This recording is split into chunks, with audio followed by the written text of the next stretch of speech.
தமிழ் நெஞ்சங்களே, மயில்சாமி ஆகிய நான் என்னுடைய பணிவான வணக்கம். இப்போ வரைக்கும் அலங்காநல்லூர்ல ஜல்லிக்கட்டு நடக்கணும், அட்லீஸ்ட் கோயில் காலையாவது 5 காலை அந்த வழியை அனுப்பணும் அப்படின்னு இப்போ வரைக்கும் போராட்டம் பண்ணிட்டு இருக்காங்க. எனக்கு என்ன வருத்தம்னா, சட்டத்தை மதிச்சு ஒரு நீதியரசர் சொன்னாரே அப்படிங்கிற காரணத்துக்காகவே இந்த தமிழ்நாட்டுக்கு நல்ல பேர் கிடைக்கணுங்கிற ஒரு காரணத்துக்காகவும் காலையிலிருந்து இப்ப வரைக்கும் அங்க எத்தனை இளைஞர்கள் தன்னோட உரிமைக்காக அவங்க கஷ்டப்பட்டு இருக்காங்க. அவங்க காலையிலிருந்து தண்ணி குடிச்சாங்களா, சாப்பிட்டாங்களா, இப்ப என்ன பண்ண போறாங்க அப்படிதான் நம்ம யோசிக்க தோணுது. எனக்கு என்ன வருத்தம்னா, நான் ஒரு தமிழங்கிற முறையில் நான் பேசுறேன். முதல் பாயிண்ட், எனக்கு ஓட்டு உரிமை இருக்கு, இன்கம் டேக்ஸ் பே பண்றேன், அதுக்காக நான் தைரியமா பேசலாம். ஒரு இந்திய குடிமகன் தன்னுடைய உரிமையை எங்க வேணாலும் பதிவு செய்யலாம் நல்ல முறையில். அதாவது இந்த நீதிமன்றம் உத்தரவுக்கு இந்தியனாக நான் தலை குனிகிறேன். இந்தியாவே தலை குனியணும். அது A to Z, மேல்மட்டத்திலிருந்தும் கீழ்மட்ட வரைக்கும் அனைவரும் வெட்கப்பட வேண்டிய விஷயம். அதில் குறிப்பாக சொல்ல வேண்டும் என்றால், தமிழக அரசு ரொம்பவே வெட்கப்படணும். அதாவது இது பண்ணுவேன் அது பண்ணுவேங்கிறது பல நாள் நீங்க சொல்லிட்டு இருந்தீங்க, அது வேற விஷயம். இப்ப என்ன பண்ண போறீங்க? 2-3 நாளா தமிழ்நாடு ஃபுல்லா போராட்டம் பண்றாங்க. அவனுக்கு ஒரு ஆறுதல் கூற வேண்டாமா? நான் கேட்கிறேன், ஒரு ஆறுதல். யாரோ ஒருத்தர் முன்னாள் மினிஸ்டர் முனுசாமின்னு ஒருத்தர் வந்து கட்சியை விமர்சிச்சாலும் 10 நிமிஷம் ஒரு மந்திரி வந்து பேசுறீங்களே, 4 நாளா அவஸ்தைப்பட்டு இருக்கான். தமிழ்நாடு ஃபுல்லா லட்சக்கணக்கான பேரு, ஆயிரக்கணக்கான பேர் அலங்காநல்லூர் இருக்காங்க. அவனுக்கு யாராவது ஆறுதல் சொல்றீங்களா? உங்க மனசாட்சி தொட்டு சொல்லுங்க பாப்போம். இன்னைக்கு யாரா இருந்தாலும் சரி, கவலை கிடையாது. என் தமிழ் உரிமைக்கெல்லாம் நான் பேசுறேன். யாராவது ஒருத்தர் டிவி மூலியமாகவோ நேரு மூலியமாக வந்து, மக்களே அடுத்த வருஷம் நான் வாங்கி தரேன், ஜல்லிக்கட்டு நடத்துவோம் அப்படின்னு ஒரு தைரியம் சொல்லி நான் போயிருப்பேன் சார். யாருக்கு என்ன நடந்தா என்ன, பதவியை கட்டி தலைகிறீங்க. அந்த பதவியில உங்க கூடவா வரப்போகுது? செத்தா துணி கூட வராது சார், துணி கூட கட்டின துணி வராது. கொஞ்சம் மனசாட்சி நடந்துங்க பிளீஸ். தமிழ் நான் வாய்க்காதீங்க. காலையில் ஒரு நண்பர் டிவியில பேசினார், கேட்ட ரொம்ப சந்தோஷப்பட்டேன். இந்த இந்திய அரசாங்கம், அதாவது ஒரு பெண் மிஞ்சி போனா, நான் ஓப்பனா பேசுறேன் சார், ஒரு பெண் மிஞ்சி போனா ஒரு நாள் ஒரு 3 பேர்த்திட்ட படுப்பா சார், ஆசைப்பட்டான். ஆனா விபச்சாரங்கிற பேர்ல ஒரு நாளைக்கு 50 பேர்த்திட்ட படுக்கிறான்னா, இதை விட ஒரு கஷ்டம் தேவையா சார் இந்த அரசாங்கத்துக்கு?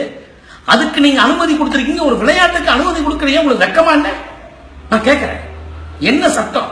அப்ப மகாத்மா காந்தி எதுக்கு சார் நம்ம நாட்டுக்கு சுதந்திரம் வாங்கி கொடுத்தான்? வெள்ளக்கார ஆண்டும் போது ஜல்லிக்கட்டு நடத்துற தமிழ்நாடு இது.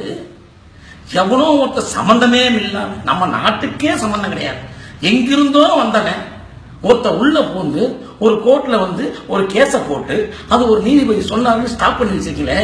ஒரு கலாச்சாரமே அழிஞ்சு போச்சு. அதை பத்தி யோசிக்க மாட்டீங்களா? ஃபீல் பண்ண மாட்டீங்களா? இல்ல உங்களுக்கு அந்த ரோசமாவது கொஞ்சம் இருக்கா சார்? நான் ஒரு இந்தியன் சார். இந்த இந்தியாவில் 29 மாநிலம் இருக்கு, அதுல நான் ஒரு மாநிலமா பேசுறேன் சார். எனக்கு தேசப்பட்டு இருக்கு சார். நான் கொடியை பார்த்தா கையெடுத்து கும்பிடுவோம் சார்.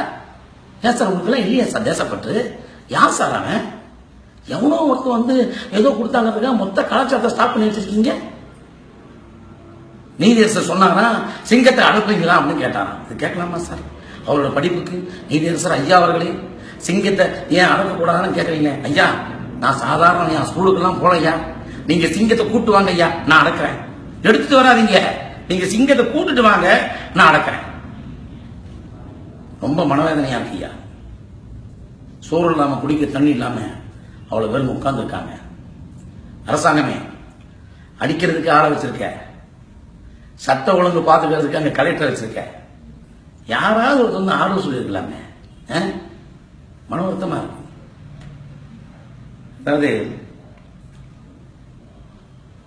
மேடையில் எது பேசிடலாம் சார், ஆனால் வருத்தம் தெரிவிக்க முடியாது. ரொம்ப மனசு கஷ்டமா இருக்கு சார். ஒவ்வொரு தமிழனும் சிந்திக்க வேண்டிய விஷயம், எதை வேணாலும் கொடுக்கலாம், தன்னோட உரிமையை ஒருபோதும் எவருக்காக விட்டு கொடுக்கூடாது. இப்ப இங்க உட்கார்ந்து இருக்காங்களே, இவ்வளவு நேரம் என்ன ஆனாலும் பரவாயில்ல உட்கார்ந்து இருக்காங்க தெரியுமா, அவங்களை நான் கையெடுத்து கும்பிடுறேன். ஒருபோதும் பின்வாங்காதீங்க, தன்னோட உணர்ச்சிக்காக போராடுங்க. எனக்கு போலீஸ் டிபார்ட்மெண்ட் நிறைய பேர் தெரியும், எல்லாருமே நல்லவங்க தான், எனக்கு தெரிஞ்சவங்க எல்லாருமே நல்லவங்க தான். நான் தெரியாதனமா கேட்கிறேன், ஆகும்னா லட்டி சார்ஜ் பண்ணிடுறீங்களே, லட்டி சார்ஜ் பண்றவங்க யாராவது ஒருத்தர் திருப்பி கேள்வி கேட்டு, ஐயா நீ யாருக்கிட்டாம லஞ்சம் வாங்காம கை நீட்டி காசு வாங்காம என்ன அடினா யாராவது அடிக்க முடியுமா சார்? உங்களை மனசாட்சி சொல்லுங்க. யாராவது ஒருத்தன் நீங்க லட்டி சார்ஜ் பண்ணும் போது நீங்க யார்கிட்டையும் கை வாங்காம, யார்கிட்டயாவது லஞ்சம் வாங்காம, யார்கிட்டையும் கை நீட்டாம அப்படி இருந்தா என்ன அடி அப்படின்னா அவங்க அடிக்க முடியுமா? 110 போலீஸ்கார் தான் அடிக்க முடியும். இந்த நாட்டில் நேர்மையான போலீஸ் இருக்காங்க சார், அவங்களெல்லாம் கையில் எடுத்து கும்பிடுறேன். ஜனங்களை சித்திரவதை பண்ணாதீங்க, தயவு செய்ய சொல்றேன். போராட்டம் என்பது தனக்கு தேவையில்லை, தன்னுடைய உரிமைக்கு, தன்னுடைய மாநிலத்துக்கு, தன்னுடைய தமிழுக்கு சார். தீவிரவாதம் எங்க உருவாகுது? அவனா உருவாக்குறானா? அரசாங்கம் உருவாகுது சார். தனக்கு என்ன தேவையோ அது கிடைக்கலன்னா போராட்டம் தானே. நான் கேட்கிறேன், திடீர்னு கேட்கிறேன், இந்த மத்திய அரசு மாநில அரசு சட்டம் கரெக்டாக யார் சார் சொல்ல முடியும்? எங்க பார்த்தாலும் போராட்டம் இருக்க. போராட்டம் இருந்தாவே சட்ட ஒழுங்கு சரியில்லைன்னு அர்த்தம். அதனால நீங்க லட்டி சார்ஜ் பண்ண வேண்டிய அவசியமே இல்லை.